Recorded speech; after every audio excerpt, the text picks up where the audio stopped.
Hello, everyone. Welcome to another edition of our monthly live chats. I am Magna Gopal, for those of you who don't know or who are joining for the very first time.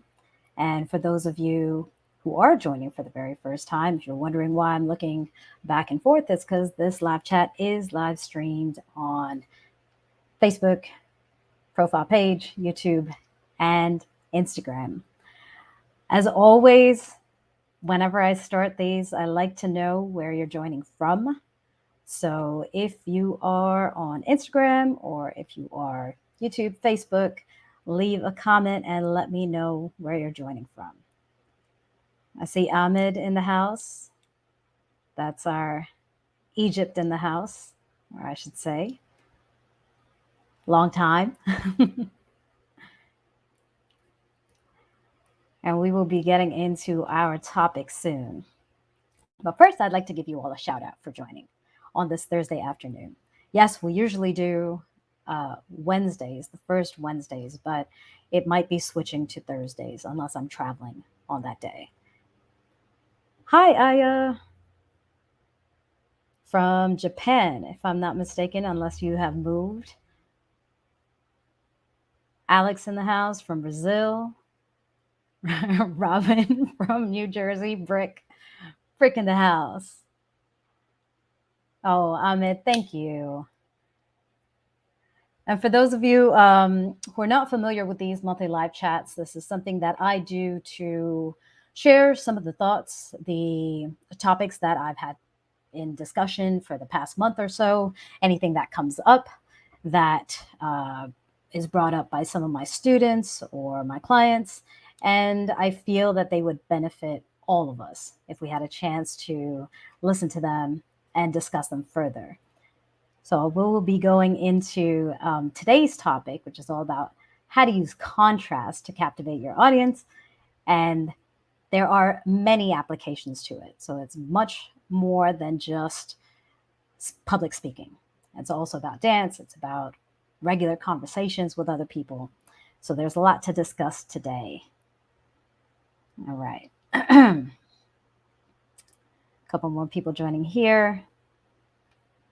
And again, if you are on Facebook or YouTube, leave a comment. Let me know where you're from so I can give you a shout out before we start.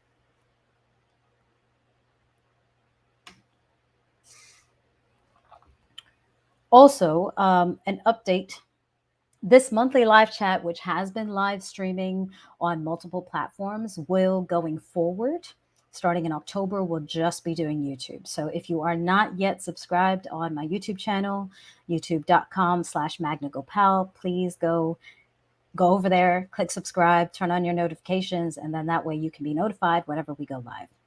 I'll definitely share the info about the live chats on my other platforms, but I'll be going live just on one because I think it's a little bit easier for me to kind of stay focused with all of you in one place. Hey, Gina, how you doing? Puerto Rico? Yes. Wade from Queens, welcome. My right-hand man. Vanessa also in the house. Thank you for the comment today earlier on the video.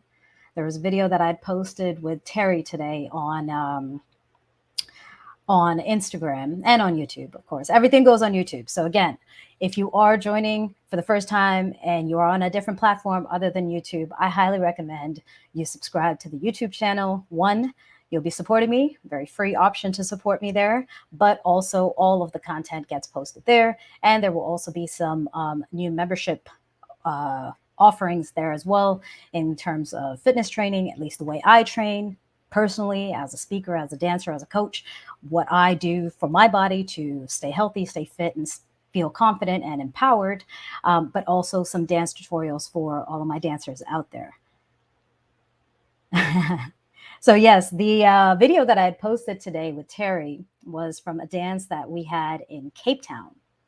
And it was a very interesting song. I don't think I've actually ever heard that song before that day or ever since that day.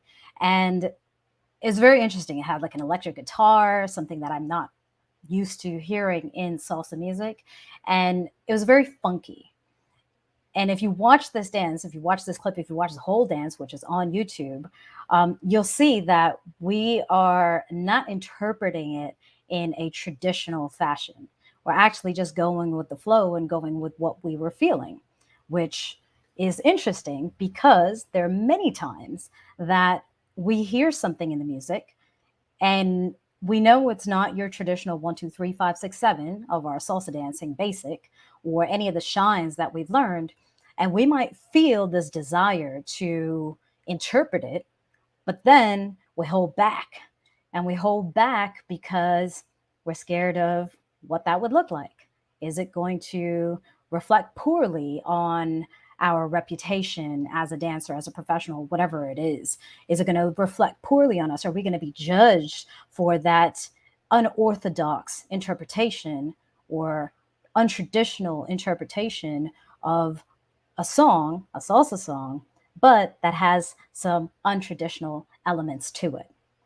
And personally, at least, um, I I've always been an advocate of exploring, right? Exploration in your creative expression. And sometimes when we think about dance, we think about these constructs of dance, which are the rules. So, for example, our basic step is one of those rules. Yes, there are different variations to it on one, on two, Cuban style, Colombian style, etc. But there are some rules for dancing in that style. There are some rules in terms of how you connect with your partner. But it depends, our freedom of expression is going to depend on how we approach those rules. I remember someone saying that, well, rules are very restrictive, right? I hate rules. I'm like, no, rules are freedom, actually. Rules are your ability. Rules provide you with a construct, but they don't limit you unless you let them limit you. Right. So if I'm told, well, here's a box, for example, this is the space that you are supposed to be dancing in. And yes, I acknowledge that box and I will dance in that box. But whether I step in and out of it depends on how high I think those walls are. If those walls in that box are 55 stories high, well, it's going to be really difficult for me to feel like I can step out of the box and create something of my own. However, if that box is, a line of pencils around me, well, I can step in and out of it. That means that I understand that there's a box, but I also understand how to keep one foot in the box, following the rules, but also one foot outside, which allows me to get a little bit creative. And this particular element of dance, I say, is something that we're missing. It's something that we are missing not because we don't feel the inspiration, but because we have a fear of judgment. So if you are dancing, you feel inspired by the music, and it sounds like something very different to what you've heard, or it makes you feel something very different to the norm, to the basic shines and patterns that you have learned. Well, instead of stifling that expression, you want to be able to let it go. But in the process of letting it go and expressing yourself creatively, freely, without restrictions, you want to remember that box. And you want to know how to come back to the basics, how to come back to the construct. So, not leaving it completely where you're just doing whatever the hell you want to do and it doesn't look like dance at all or salsa at all. You want to be able to find your way back into that construct. So, for all of you listening, okay, if you have followed my career, you know I don't approach dance in that orthodox fashion, in a very conservative or traditional fashion. One, salsa is a mix. Okay, it's got so many elements of other dances, and in fact, that's the beauty of salsa, is that it's open to interpretation on many levels, with many styles being incorporated into it. Two, what we should be exploring as dancers is our personal expression. So, yes, there are many things that we learn. Yes, there are many things that we see. Yes, there are many things that the majority of people do. But if that's not necessarily what we're feeling like doing or what we're feeling like creating, then we should also feel confident enough that we understand our basic, that we understand our fundamentals, that we understand the construct to be able to break out of it and return. And that's been kind of the focus and premise of my dance. My philosophy of dance is explore, learn the rules, master the rules, break the rules. As long as you understand what those rules are, all of the breaking of the rules becomes much easier while you can still stay connected to them. Okay, a couple other shout outs here real quick. If you're just joining, again, let me know where you're joining from, what city, what country. I'd like to give you a shout out. And also I would like to know, how diverse is our audience today? It said, I saw that video over and over again, was smooth as silk and so much fun. Yes, it's a very fun video. If you haven't seen it yet, go check it out on YouTube. There's a small reel, which is a little highlight of that dance, but also there's a link to the entire dance with Terry, which any dance with Terry is always a fun dance. It's always creative. It's always free. It's always musical and silly in its own ways. All right. Vanessa, gracias. New Brunswick in the house. DC in the house. Michael Mirasola, not sure where you're from, but you mentioned that I'm interested in the topic because I'm now teaching a little salsa and I always feel awkward while doing it, but they tell me it's fun, so I guess I'm doing okay. And I'm from Boston. Very cool.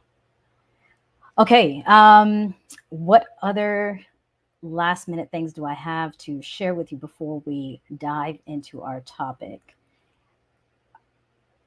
Yes. Okay, so first, monthly, we will be changing it to Thursday. Starting in October, we will be keeping it to the YouTube channel only. So if you are joining from Facebook, I know it's probably very comfortable.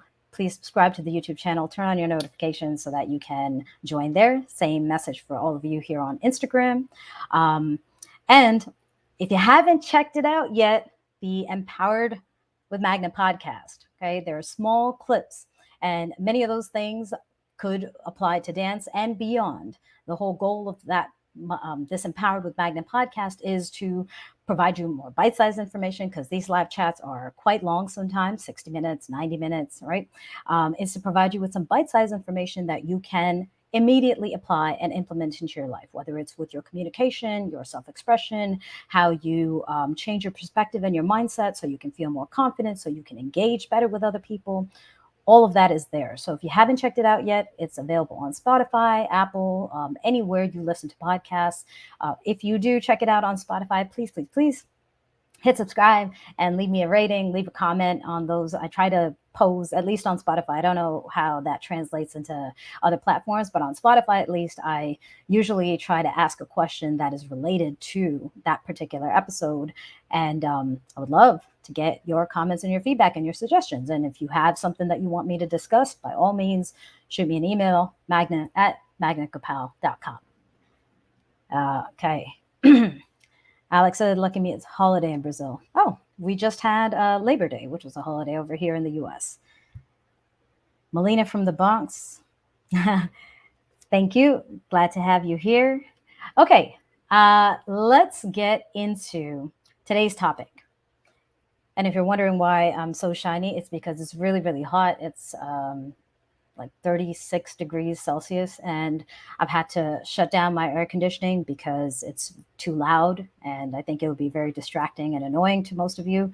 So I am sitting here in a little bit of discomfort in this heat. So that might be why I am shiny and constantly wiping my face. So forgive that. So the purpose of this topic, or the reason this topic came up for me, at least, is multifold. Okay. First of all, Leon Rose, who's the co-host of the podcast, the other podcast that I do, which is Naked and Counting, another one. If you haven't checked it out yet, check it out wherever you listen to podcasts. Hit subscribe. We were talking about how to kind of like change your performances so that they have contrast in them, versus kind of fully loaded with tons of fancy tricks and dips and all that stuff. The other element that brought this topic to mind, was from Toastmasters. If you don't know, I'm a member of Toastmasters. I am the president of my club and the area director in area G74. Anyways, we have weekly meetings, and in those meetings, we have speeches. Sometimes I'm presenting, sometimes other people are presenting, and occasionally we have guest speakers, people from other clubs or just people who are looking around for Toastmasters and come across our meeting time, join the meeting, and sometimes they present as well, present speeches. And then the other aspect of it, with regards to contrast, it kind of got me thinking about, one, social dancing, and how sometimes social dances can also be full and packed with content, right? Full and packed with lots of complicated movements, either footwork or turn patterns or spins or whatever that is. It's just fully loaded with stuff. And then the last thing that made me think about this topic, and that's why I kind of have like 4 levels where I want to discuss it with you, is uh, just conversation, right? So we think contrast, okay, how to captivate an audience, but sometimes that audience is one person. It could be just one person or a small group of people in a personal setting where you're having a personal conversation. And it reminded me of a trip to Finland. And I don't know if there's any people here from Finland, or if there are any people who have been to Finland. If you have, throw it into chat. I would love to hear if you agree with this observation. So, what is what is the purpose of creating contrast? What is the idea behind it, and why is it important? So, the main goal for today's live chat is to find ways to understand and improve our formal presentation of ideas, whether that's verbal through speeches or through our bodies with dance performances, and to improve our informal presentation of ideas, whether that's in conversation or even social dances. Okay. So we all have ideas to present, right? Every conversation we have, every engagement, every interaction, every presentation is a presentation of an idea that we have. Now, that could be something that is really important that we need to present to an audience in a formal setting, or it could be something within a conversation. So, a question to all of you: what are some of the challenges that you feel or that you face when it comes to presenting your ideas, formally or informally? I'll share some of the challenges that I've faced and that I've observed other people face as well. But I'm curious, what are some of the challenges you think exist or that you have experienced as it pertains to presenting your ideas, formally or informally?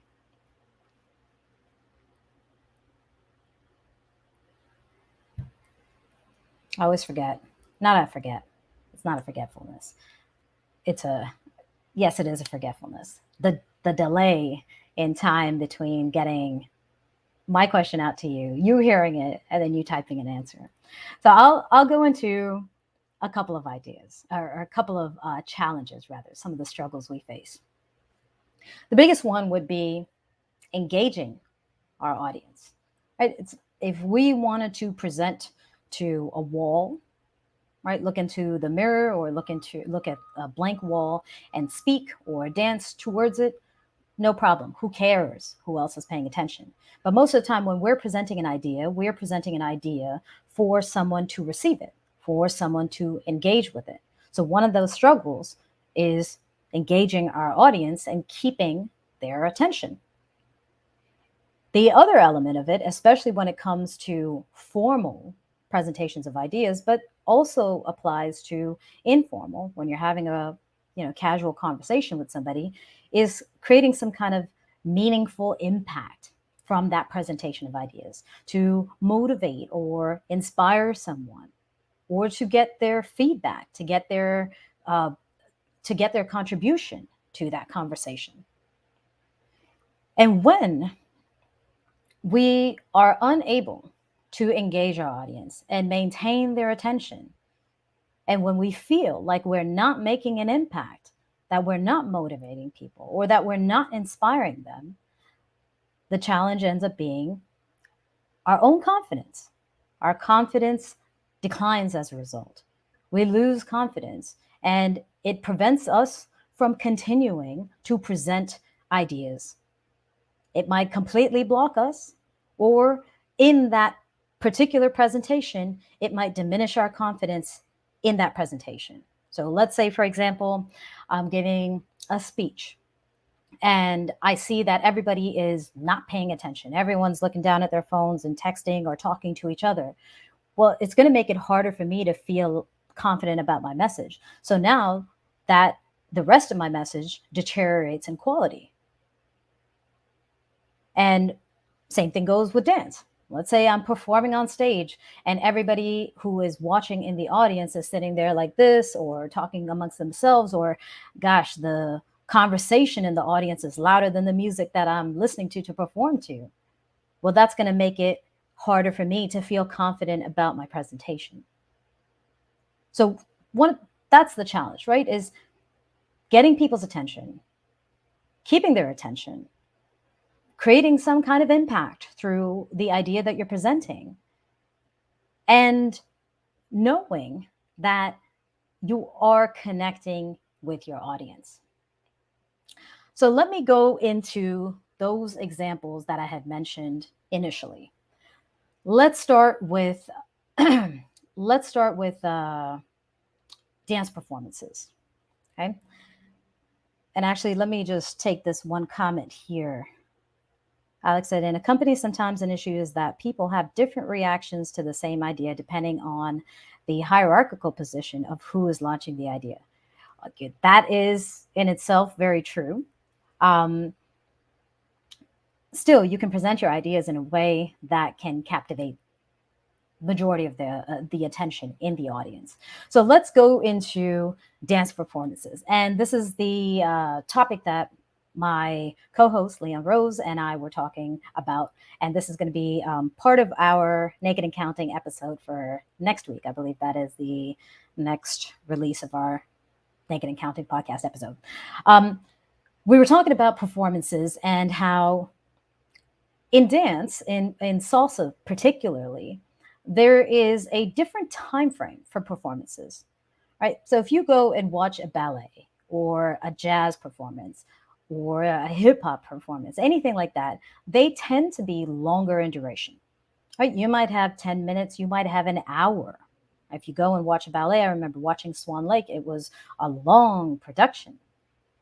So if you have that much time, it's much easier to say, you know what, let's start this really slow and then we will pick it up and highlight this moment and then bring it back slow and take it in different levels.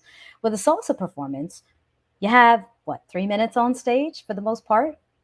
And the challenge sometimes ends up being, especially for new performers, the challenge is I have 3 minutes on stage.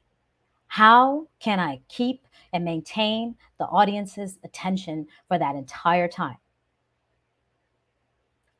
Well, let me think about what captures my attention. Tricks and dips and fancy movements, big movements, flashy things, heart-stopping movements.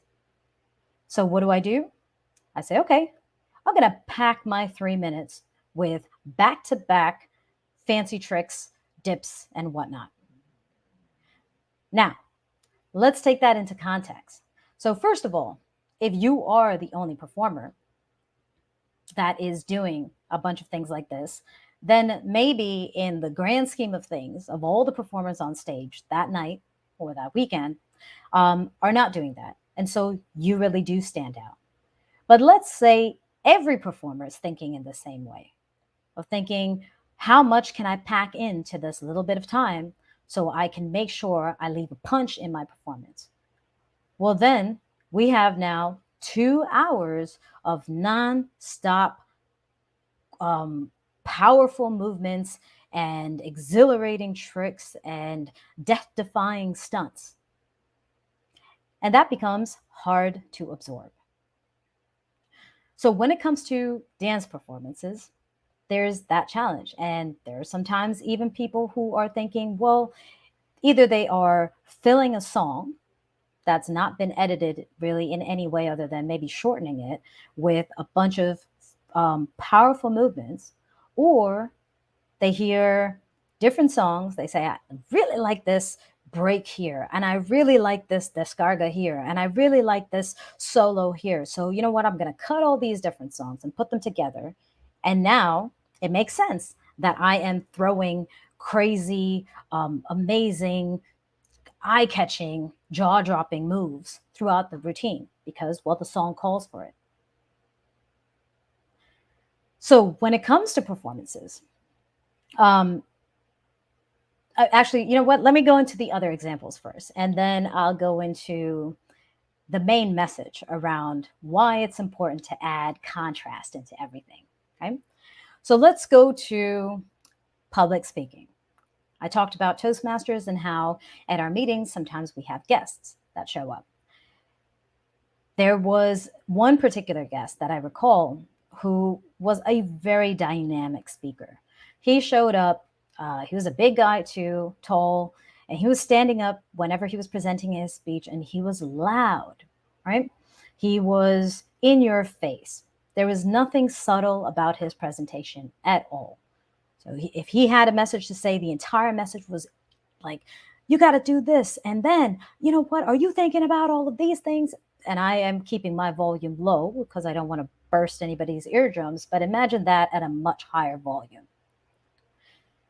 For our members in our group, listening to this guest speaker, everybody was enthralled. Everyone was like, wow, he's so amazing. He's so different from the way we hear the regular speaker, the club members speak. He's so out there and in your face, and I want to be more like that. Then let's go to social dancing.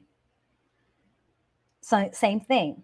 I'm sure you've experienced it. Maybe you're even the one who guided it, right? Especially for my leaders, but sometimes followers, you can even with a simple lead, sometimes followers can also go crazy with everything that they're doing that doesn't connect with the lead and doesn't connect with the music. I'm sure you've seen dances, social dancing, where the dance starts and both partners are on the dance floor and instantly into complex patterns and movement and styling and footwork.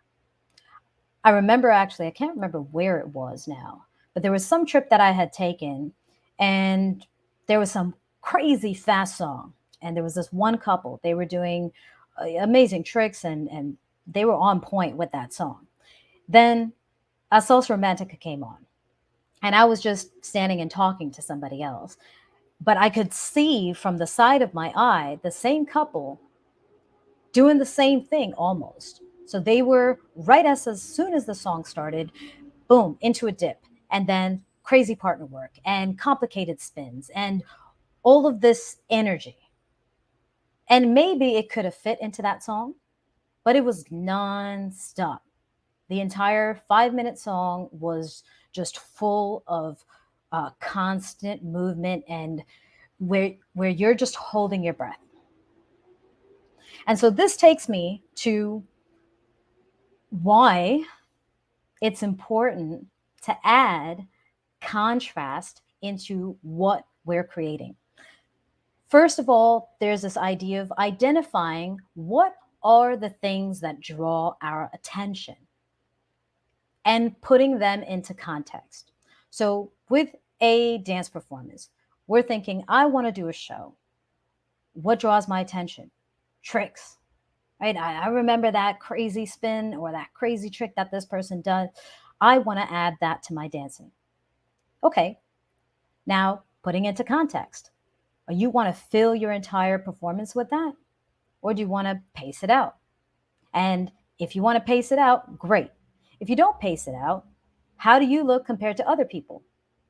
If everyone else paces or does very basic movements, you will stand out and you'll be remembered. But if everyone's doing using the same formula you're using, which is pack it to the brim with complex, amazing movements, well, you're not going to stand out either. With public speaking, yes, this guest speaker was very attractive to our club members. Everyone was looking at like, wow, I want to be able to speak like that.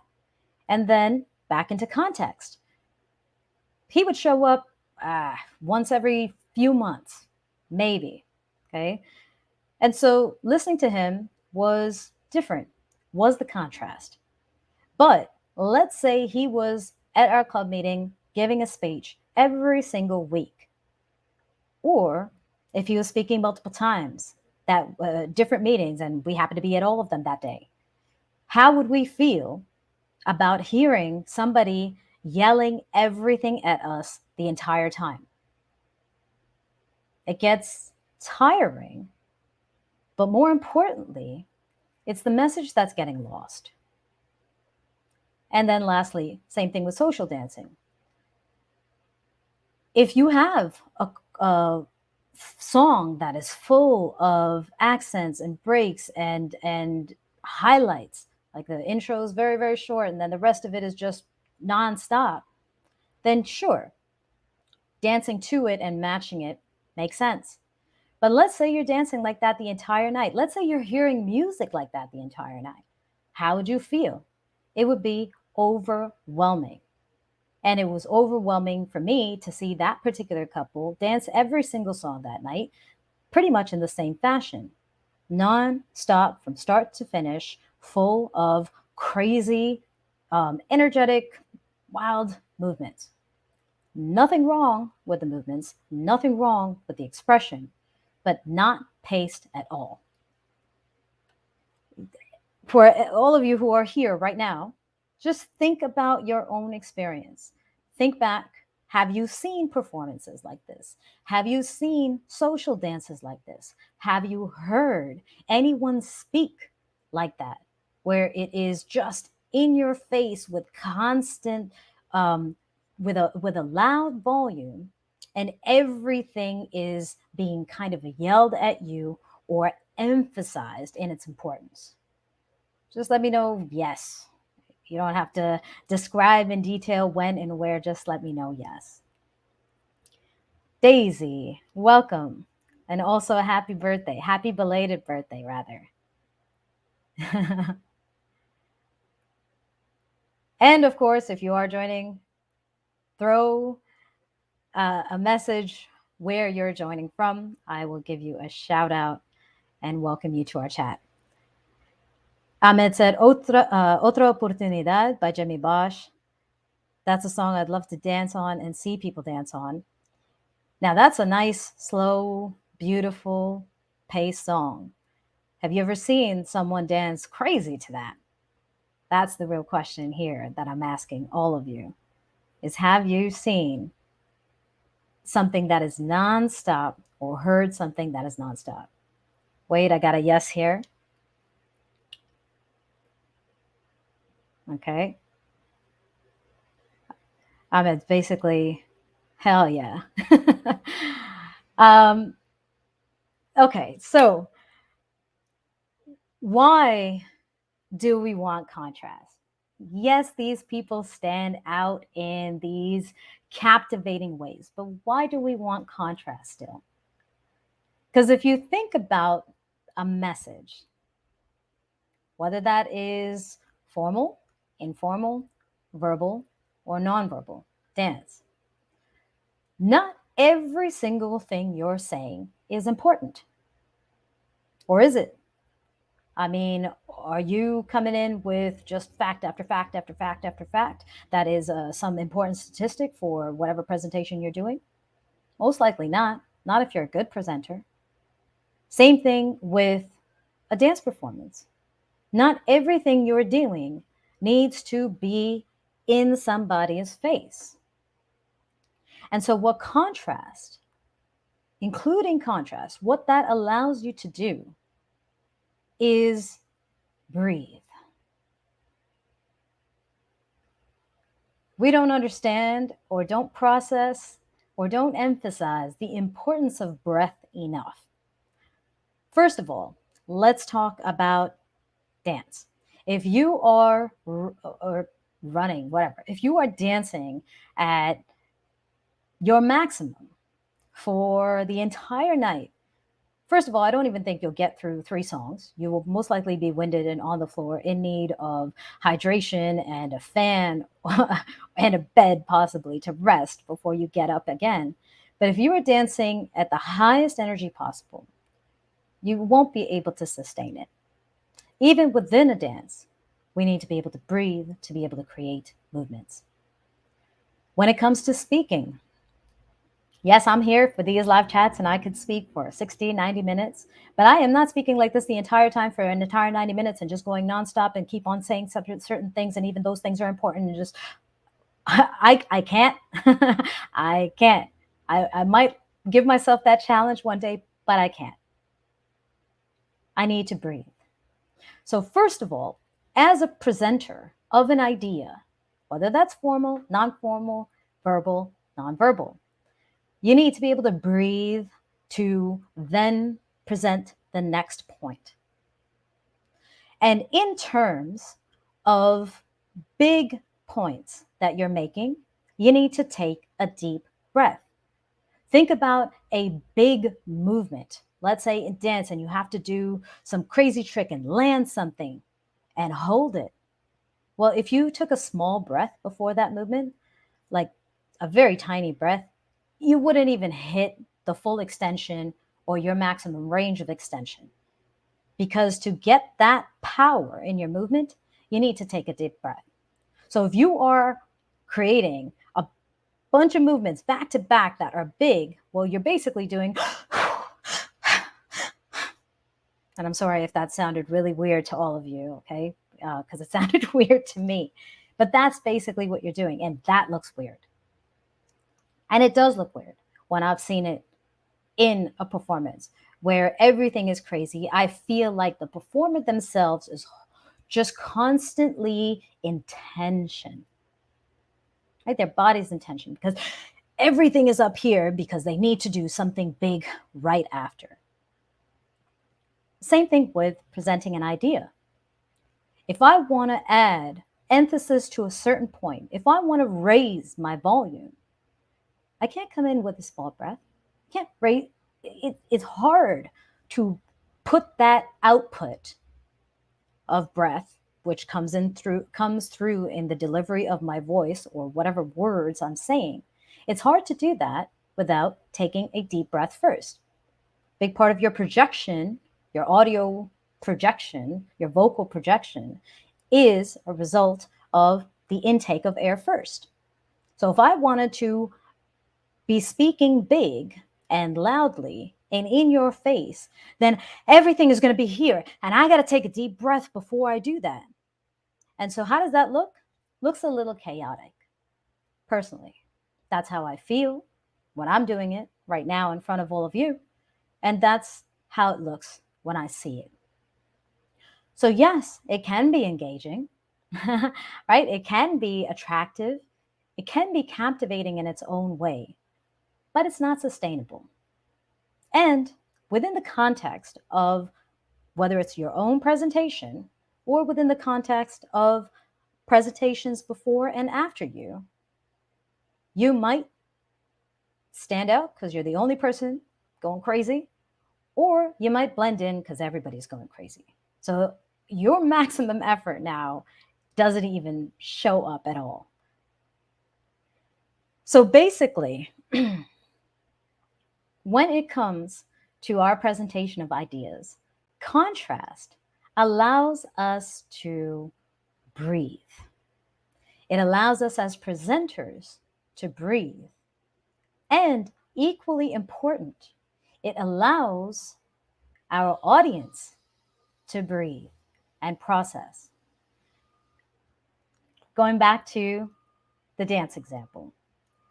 When I'm watching a performance that's full of tricks, and again, if you have experienced this, throw it into the chat and just say, yeah, I've seen that. I've felt that. If I'm watching a performance that's full of tricks, hell, if I'm watching a performance with just one insanely crazy death defying trick, I'm tense. I am tense watching that performer because I'm like, oh my God, I hope nothing goes wrong. I hope nobody gets hurt. I hope there's no wardrobe malfunction. I hope this goes smoothly. That's how I feel when I'm watching that. Now, if that performance is full of trick after trick after trick, then I'm constantly on edge as an audience member. Same thing with someone who is presenting really loudly. Right? When they're here with their eyes wide open and in your face, you kind of have two responses. Well, maybe more than two responses. You kind of have like three responses. You could either cower because it's too intimidating, you can just dismiss it and disconnect, or you end up taking their energy too. Right? If somebody does this, you're like, what happened, right? You take their energy too. And so if someone's constantly presenting with that level of energy, you are absorbing that tension too. Contrast allows you to breathe, allows the presenter and as an audience member, as the recipient of that presentation. And if we don't include contrast into our presentations, there are a couple of things that we are doing without realizing. And that is, we are, one, overwhelming our audience, right? We're overwhelming them. And we are not being clear. We're not creating clarity.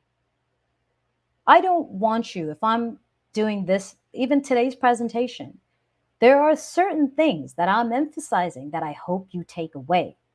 But I don't expect you to remember word for word everything I say for an hour. Absolutely not. That would be ridiculous. And so I'm not going to present these ideas as if every single thing is important and you must listen to that. That would defeat my purpose. That would detract from what I'm actually trying to do, which is hoping that what I emphasize in my tone or with a pause in between, that's what you ultimately take away. So that element of contrast and including it in whatever we do is not just to say, oh, I got to dumb things down. It's not about dumbing things down. You can still have the complex, but you want to pace it. You want to include in between those complex items places where someone can breathe.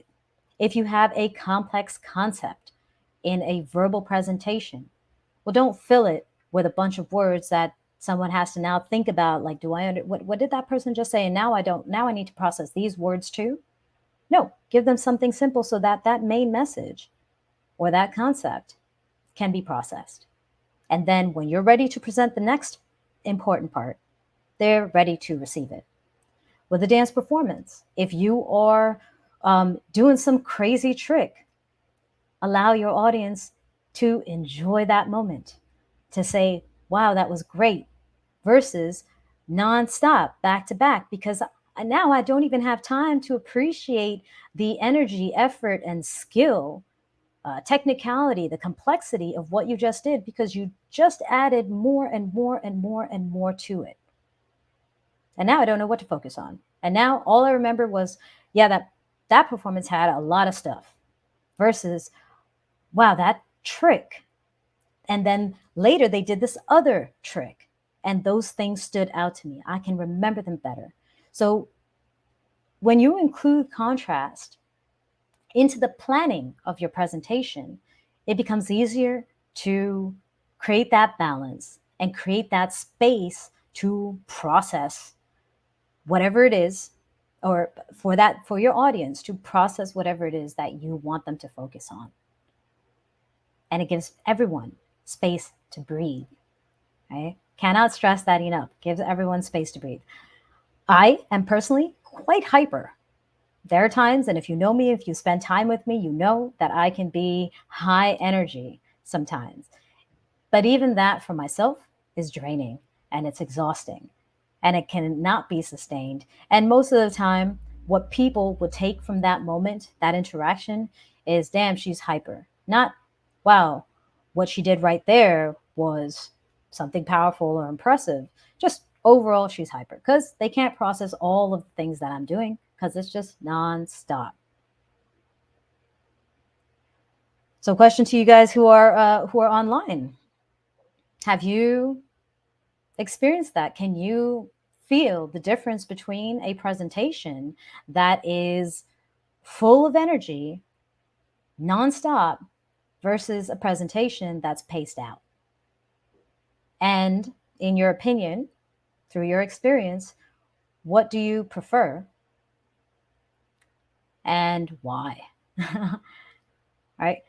Again, going back to the Toastmasters Club, everyone was attracted to that one speaker.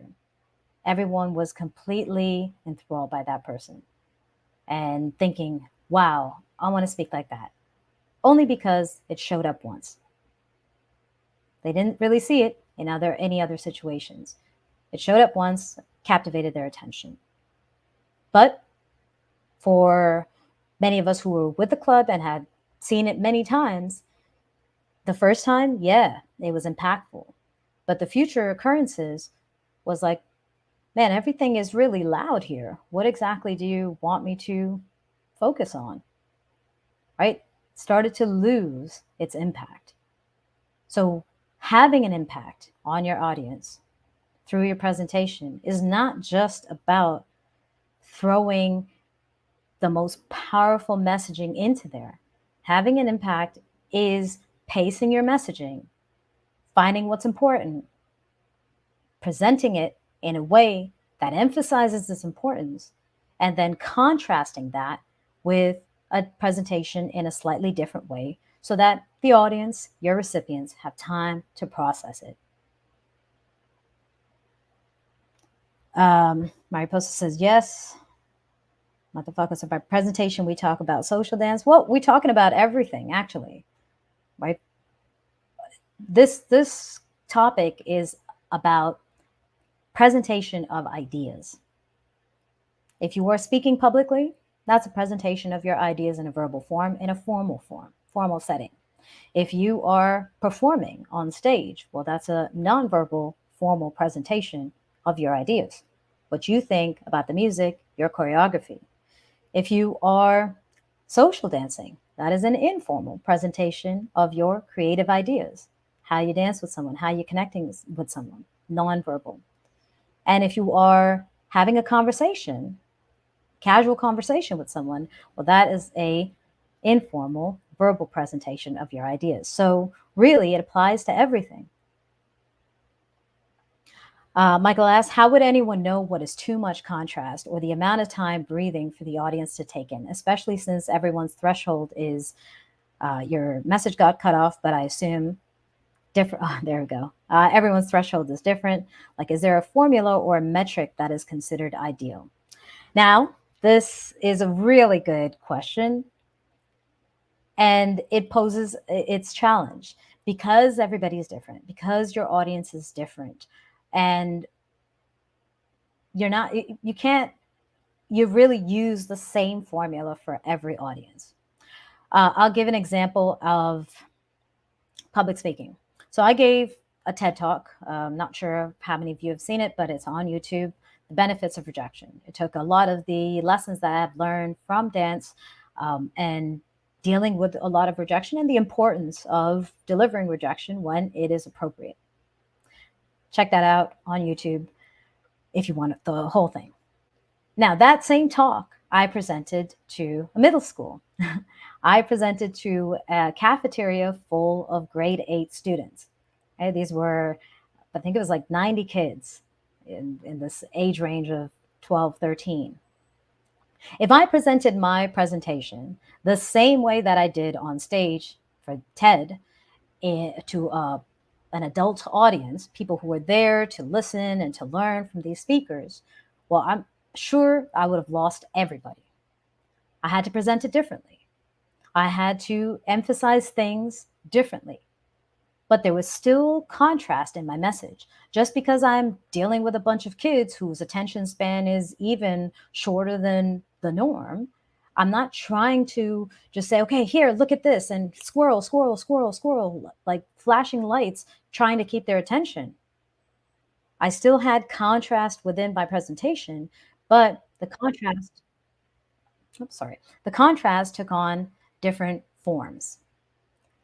So when it comes to creating contrast in your presentation, then I'm so glad you brought that up, Michael. When it comes to creating contrast in your presentations, there's an element of assessing your audience.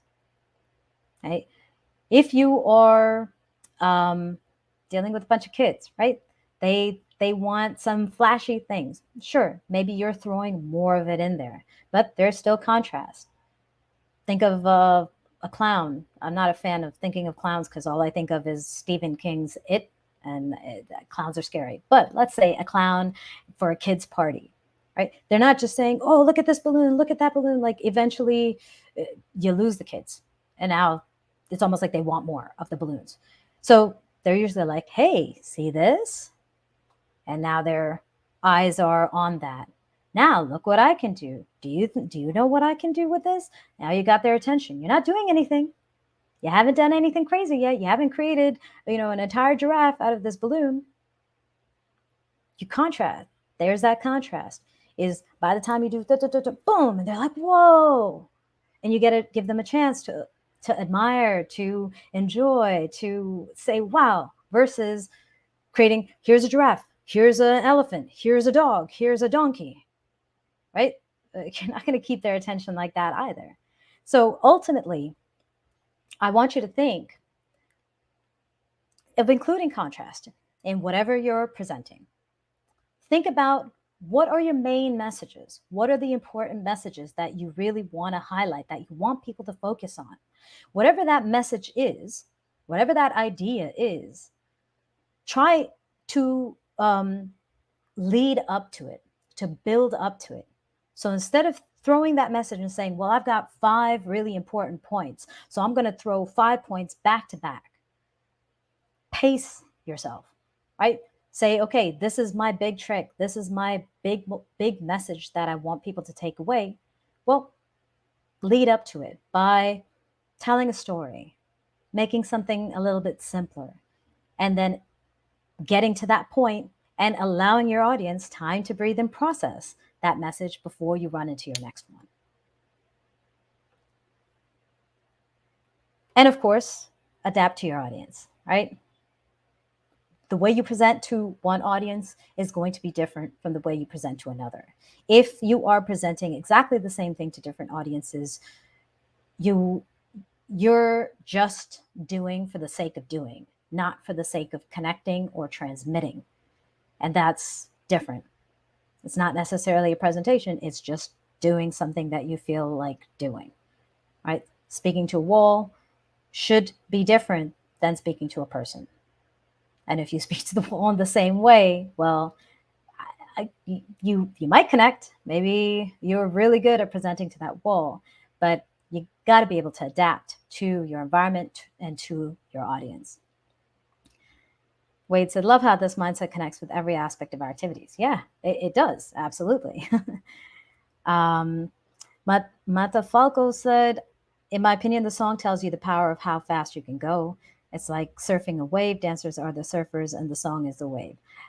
Love that analogy. And I just want to touch on that because I'm not sure when exactly you joined, but going back to performances, social dancing, it's a little bit easier because you don't really have DJs who are cutting songs and mixing all the highlights of songs back to back. But in performances, there are many times that there are performances that are using the highlights of the like 5 or 6 songs. So you still have a 3-minute routine, but you have 6 different cuts within that routine, and they're all high points of their respective songs. And so, yes, if you took a song and followed it, most likely you'll find that flow. But if you cut them up, well, then you're just back to back with powerful punches. So, couple of tips that I want to give before we wrap up at least this particular topic with dance performances. Try to find a song that has the highs and the lows that you're looking for. Try to find that kind of song. If you hear a song that you really like the intro and don't like the rest of the song, maybe try and find a song that you really do like in its entirety. Cutting up that song and shortening it up, 7-minute song to 3-minute performance is different. And if you do that, try not to eliminate those moments where you can breathe. Because if you eliminate those parts and you don't do anything in contrast, now the song has a high energy, right? And the song is not in its natural state, and it has a high energy nonstop. And so you still build up that tension in the audience where it's hard to focus. So try and find those moments within a song that have a flow so that you can not only highlight the things that you want to highlight and introduce and include the complexities of your skills, your technique, your dance, but you can also allow your audience to breathe. Social dancing, well, pace yourself to a song. Songs are probably the best examples of stories. Right? They most of them at least don't tend to be monotonous. They have an introduction. They have sections. Those sections are punctuated with something, with either a break or something that you can accent in some way. They have, most of the time, a buildup of some sort. They have climactic points. They have repetition. And they have a conclusion, right? So if you're dancing, social dancing to a song, think about the flow of the song and think about the contrast that already exists within the song so that you can follow that and use that as a guide for your presentation of your dance with your partner on the social dance floor. Public speaking, formal verbal presentations. Well, this is a technique that I have used mentoring clients when it comes to preparing speeches, is to format your speech or your outline in a way that allows you to understand what requires emphasis. So when I'm working with beginner speakers, people who are nervous or haven't spoken that much and are trying to get that comfort with presenting their ideas, I usually have them script their entire speech. We go through that, we'll do some revisions of it, and then we'll format that speech. And you include the contrast within it so that when you're reading it, you're not reading it in a way that's monotonous, that gets lost on your audience and right over their heads, but you're reading it by emphasizing certain points and by creating places to breathe for your audience to process your message. So a couple of formatting tips that I've used are bolding words, underlining words, adding ellipses, right? So your 3 dots, so that the idea here is say this and pause, right? Or including in parentheses, pause, right? Highlighting sections so that you know as you're going through a script that something important is coming up. And so let's calm something down, or let's start building up to that highlighted section, right? And these are ways, at least when it comes to preparing speeches, that you can really use the contrast and visually see the contrast in what you're about to deliver as a speech. And as you start to read that, even if you're not going off of script, but at least for practice, as you start to read that, all of a sudden you start to find your own rhythm in delivery. And you find ways to naturally include pauses, to naturally highlight certain words or certain terms, and to create that space for your audience to process, to breathe, and to process. Does anyone have any questions so far? If not, I'm going to continue with one last point. Oh, actually, Raquel, you mentioned in music, the silence is as important as the sound. In dancing, pausing completely can be as powerful as some fancy trick if done well. It's beautiful to have that balance of masculine and feminine. Absolutely, right? I'm a huge fan of actually including those pauses and holds in music, especially when it connects to a break in the song. I've seen many people dance right through those moments. You hear a break, and it's not like a break that happens on a beat and then the song continues immediately with the next beat. It's not like 1 2 3 4 5 6 7 8 1 2 3 4. It's more of a break that's sustained over perhaps even an entire count of 8. So 1 2 3 4 5 6 7 8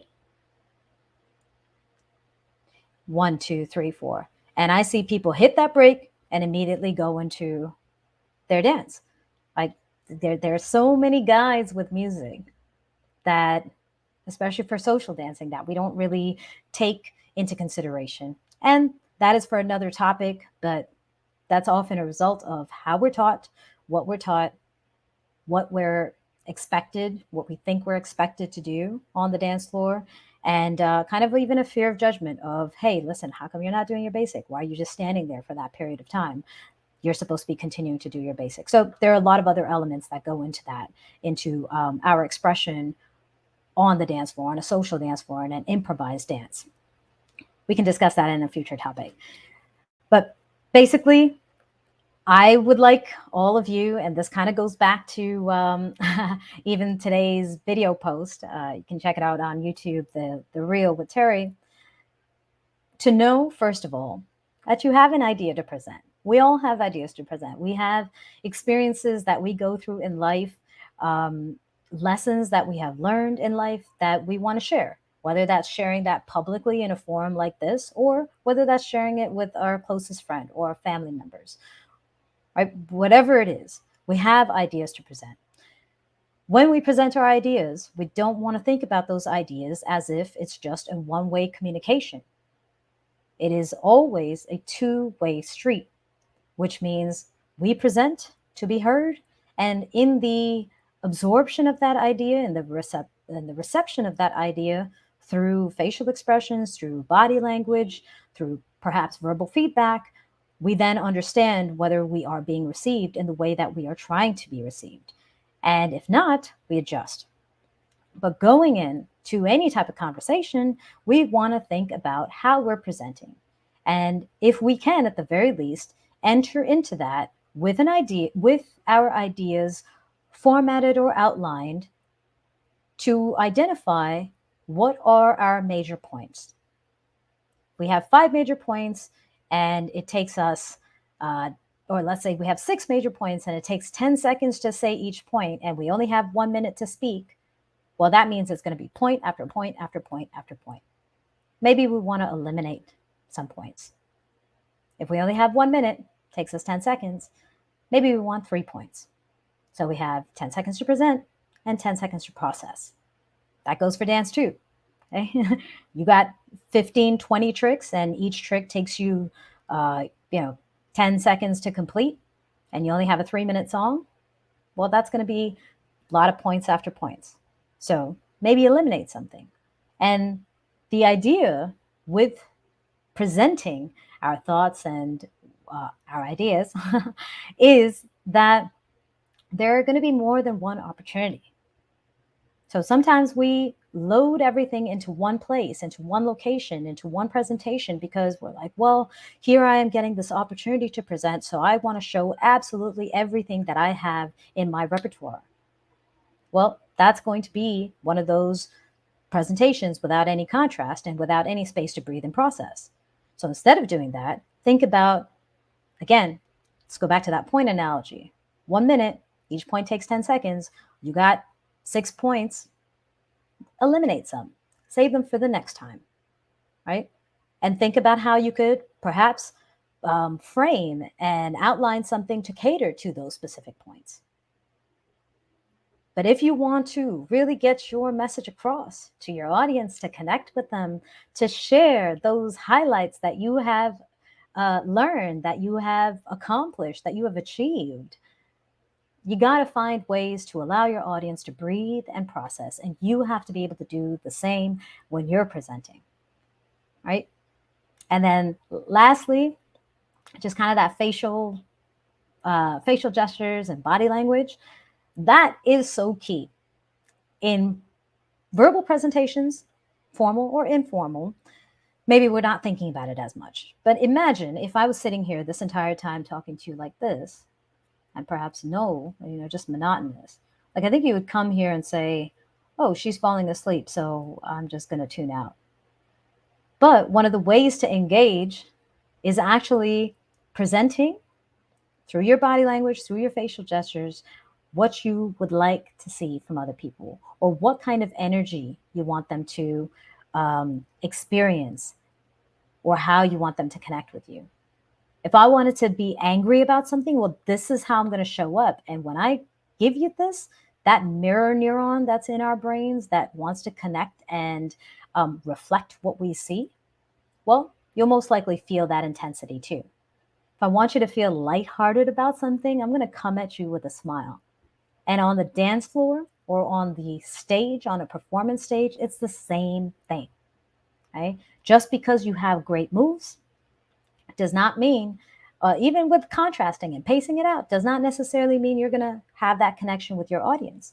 But if you're presenting something that's powerful with that same facial expression that has power and confidence to it, well, your audience will be able to receive that better in the way you intended it to be delivered or received, right? If you want to soften things in your dance, don't keep your face like this and energetic while you're trying to dance softly. Soften everything so that the audience can also relax and release that tension and follow your pace, right?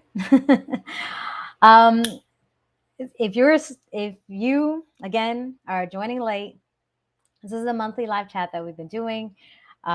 We will be continuing this just on YouTube going forward. So if you're on Facebook or on Instagram, please make sure you go to youtube.com/Magna Gopal or just search my name. There's only me on there, hopefully, unless it's some fraud account. Click subscribe, turn on your notifications so that you can be notified of the next live chat that we do. We will not be doing it on Facebook and on Instagram, most likely, because it's a little complicated with my platform system right now, and also my connection. And secondly, if you haven't yet, check out the Empowered with Magna podcast. It's available on all podcast platforms. If you're on Spotify, engage with the questions. I'd love to hear your thoughts. And please leave a rating, subscribe, leave a rating. I'd like to get to 100 subscribers would be really nice. This was a pet project that I wanted to do, but takes a lot of time. But I know that these live chats are really long, and sometimes it's hard to spend an hour or more to consume the entire thing. So the podcast is all about bite-sized information for you so that you can listen to it on the road in an audio format. And also, if you want, just tune in for that 5 to 10 minutes, get that message, see how you can implement it into your life, feel that benefit, and then tune in the next week for the next message. And of course, if you want to support this channel, wherever you are, hit subscribe. Freest way, easiest way, cheapest way, since you're already here, just to hit subscribe. But if you would like to support the channel more, there is a link in the description on Instagram and on Facebook and on YouTube. It's called Ko-fi, Ko-fi. It's like buying somebody a coffee. So you're more than welcome to do that. There's no pressure. You don't have to. I'm really glad that you were all here to share this moment. I hope you took something great out of this. And of course, lastly, feedback form, magnagopal.com/feedback. Or if you just go to my webpage, to the contact section, there are feedback forms there. If you don't mind taking 5 minutes to share your feedback on today's topic, what you took out of it, what you gained, if you have any further questions, if you have any personal stories that you didn't want to share in the public chat forum, you can put them in there. And I'll be very thankful for that, of course. And of course, I can also reply to you there. But aside from that, I would like to thank all of you for being here today and joining me. If you have any suggestions for the next live chat, send it in that feedback form so I have it all in one place and I can start to outline the next topic. And we can get into providing more empowerment, right? That's my goal. Empowered with Magna is all about empowering all of you to be your best, to enjoy your life, to express yourselves authentically, to not fear rejection, to not fear judgment, and to really bring to this world what you personally, uniquely were destined to bring to this world, and to empower your voice and your body to do that with confidence. Right? That's my goal, and I'm hoping that these live chats and the weekly Empowered with Magna podcast helps do that. And with that, thank you all for joining. I hope you have a lovely rest of your Thursday, wherever you are, and a lovely weekend. I shall see you next month. Bye, Instagram peoples.